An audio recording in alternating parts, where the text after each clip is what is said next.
नमस्कार, मैं हूं अमित पालित और आप देख रहे हैं स्पेशल रिपोर्ट। क्या आप इस बात पर यकीन करेंगे कि जिस शख्स ने 10,000 करोड़ की कंपनी खड़ी की, उसके पास रहने के लिए खुद का घर ना हो? आप भले ही इस खबर को सुनकर हैरान हो, लेकिन ये सच है। रेमंड कंपनी के संस्थापक विजय पथ सिंघानिया आजकल आर्थिक तंगी से गुजर रहे हैं। विजय पथ सिंघानिया का आरोप है कि यह सब हुआ है उनके बेटे गौतम सिंघानिया की वजह से। अपने घर पर कब्जा पाने के लिए विजय पथ सिंघानिया ने अब कोर्ट का दरवाजा खटखटाया है। नम आंखें फिर भी चेहरे पर मुस्कुराहट। यह है विजय पथ सिंघानिया, रेमंड कंपनी के संस्थापक। वो कंपनी जो आज 10,000 करोड़ की हो चुकी है। विजय पथ के चेहरे पर मुस्कुराहट भले ही है, लेकिन इस मुस्कुराते चेहरे के पीछे एक दर्द छिपा है। यह दर्द इन्हें किसी और ने नहीं, बल्कि इनके अपने बेटे गौतम सिंघानिया से मिला है। देश के बड़े अमीरों में शुमार रेमंड ग्रुप के मालिक रहे विजय पथ सिंघानिया इन दिनों आर्थिक तंगी से गुजर रहे हैं। सिर्फ आर्थिक तंगी ही नहीं, खुद का घर होते हुए किराए के घर में रहने को मजबूर है। बेटे गौतम सिंघानिया ने पिता को उनका घर देने से इनकार कर दिया है। मशहूर उद्योगपति विजय पथ सिंघानिया इन दिनों आर्थिक रूप से परेशानी के दौर में हैं। इसके पीछे वो वजह मानते हैं अपने बेटे गौतम सिंघानिया को। इस वक्त मैं आपको तस्वीर जो दिखा रहा हूँ, ये विजय पथ सिंघानिया का घर है, जो रो हाउस इस वक्त जिसमें वो रह रहे हैं। ये केम्स कॉर्नर के पास स्थित है। ग्रैंड पैराडी नाम है इस रो हाउस का, 14 नंबर का रो हाउस।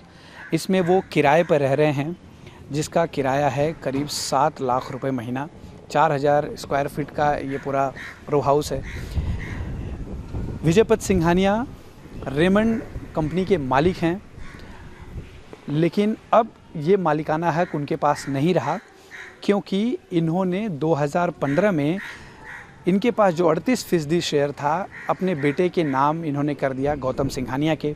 इसके अलावा और भी दर्जन भर कंपनी जो थी, उन सभी कंपनियों के शेयर भी 2015 फरवरी महीने में इन्होंने अपने बेटे को दे दिया। और उसके बाद से ही शुरू हुई इनके बेटे द्वारा इनके साथ गड़बड़ी करने का काम। अपना घर पाने के लिए विजय पथ सिंघानिया ने कोर्ट का दरवाजा खटखटाया है और मालाबार हिल स्थित 36 मंजिला जेके हाउस में अपने डुप्लेक्स पर कब्जा मांगा है। विजय पथ इन दिनों दक्षिण मुंबई स्थित ग्रैंड पैराडी सोसाइटी में किराए के घर में रह रहे हैं। जितनी कंपनियां थी वो सब अपने नालायक पुत्र को गिफ्ट कर चुका हूं, इसलिए he is the owner now, I have no say. वही बड़ी गलती, बहुत बड़ी गलती थी। कभी कभी बाप अपने प्यार में गलतियां कर देता है, मैंने भी की। क्या कोई बाप नहीं करता है? बहुत से लोग करते हैं, शायद इतनी बड़ी नहीं करते हों। हमने बहुत बड़ी गलती की, ठीक, तो उसका भुगतान तो हम ही को देना पड़ेगा। जिस घर पर कब्जे की मांग को लेकर विजय पथ कोर्ट गए हैं, वो 1960 में बना था। उस वक्त ये 14 मंजिला इमारत थी, लेकिन 2007 में इमारत को तोड़कर फिर से बनाने का फैसला हुआ। अब 14 मंजिला इमारत की जगह 36 मंजिला इमारत है। डील के मुताबिक विजय पथ सिंघानिया, गौतम सिंघानिया, विजय पथ के भाई अजय पथ सिंघानिया की पत्नी वीना देवी और उनके बेटों अनंत और अक्षय पथ सिंघानिया को एक एक डुप्लेक्स मिलना था। वो अब किराए के घर में रहने को मजबूर हैं। विजय पथ से पहले वीना देवी और उनके दोनों बेटे भी अपार्टमेंट में अपने हिस्से के लिए कोर्ट में याचिका दायर कर चुके हैं।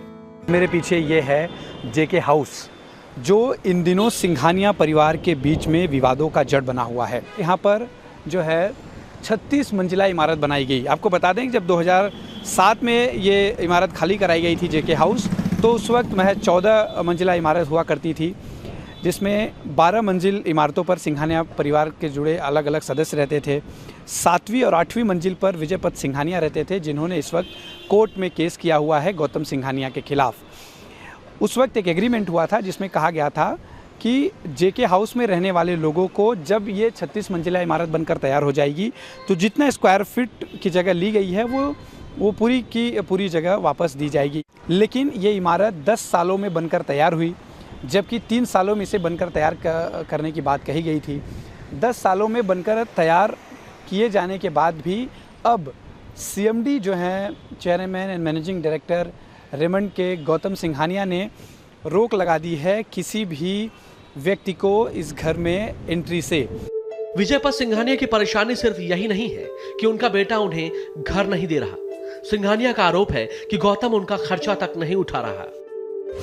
दरअसल 2015 में बिजनेसमैन विजयपत सिंघानिया ने रेमंड में अपने हिस्से के 38% शेयर बेटे के नाम कर दिए थे।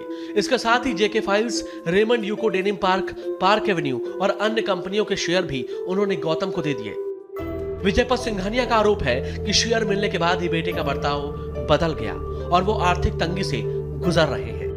बहुत दिन से सोचते रहे कि should I be filing a case against a company which I have put my blood and sweat in. Time लगा, फिर हमने कहा हमारे पास रहने की जगह नहीं है, हमने तो इतना भी पैसा अपने पास नहीं रखा कि रहने की जगह मिल जाए। ठीक है, कानून डिसाइड करेगा। प्रॉपर्टी को लेकर चल रहे पिता बेटे के विवाद पर गौतम सिंघानिया ने खुलकर तो कुछ नहीं कहा, लेकिन उन्होंने सबके सामने अपना पक्ष जरूर रखा है। बेटी और रेमंड के चेयरमैन के तौर पर मेरी भूमिकाएं और जिम्मेदारियां अलग अलग है। पूरा मामला कोर्ट में है, इसलिए मैं ज्यादा नहीं कह सकता। ये बहुत पुराना मामला है। ऑडिट कमेटी और रेमंड के बोर्ड ने प्रॉपर्टी से जुड़े प्रस्ताव को शेयरधारकों की मंजूरी के लिए भेजा था। कॉर्पोरेट गवर्नेंस के नियमों के तहत ऐसा करना जरूरी है, लेकिन शेयरधारकों ने प्रस्ताव नामंजूर कर दिया। एक पक्ष होने के कारण मैंने वोट नहीं डाला था। मेरा मानना है कि शेयरधारकों के हित परिवार के हित से बड़े हैं, इसलिए मैंने शेयरधारकों के फैसले का स्वागत किया। बेटे के तौर पर मैं 2 साल से पिता और दूसरे परिजनों से बात कर विवाद सुलझाने की कोशिश कर रहा हूं। बेटे के रूप में मैं अपनी जिम्मेदारियों को लेकर प्रतिबद्ध हूं। गौतम सिंघानिया शेयरधारकों के प्रति प्रतिबद्धता की बात कह रहे हैं, वहीं विजयपत सिंघानिया की नाराजगी कम नहीं हो रही। वो अपना उदाहरण देकर दूसरों को भी नसीहत दे रहे हैं। यही उम्मीद करूंगा आपके चैनल से कि जो पेरेंट्स हैं उनको बहुत सोच के, अपना फ्यूचर देख के अपने बच्चों को देना चाहिए। प्रेम के लिए देते हैं, बड़ी अच्छी बात है, लेकिन अपना ख्याल रख के दीजिएगा, नहीं तो उल्टा भी हो सकता है। घर को लेकर चल रही पिता बेटे की कानूनी लड़ाई कौन जीतता है, ये तो वक्त ही बताएगा। लेकिन एक बात तो तय है कि इस विवाद ने इस खानदानी रईस परिवार की छवि पर असर जरूर डाला है। Ashwini Kumar Pandey, India TV, Mumbai.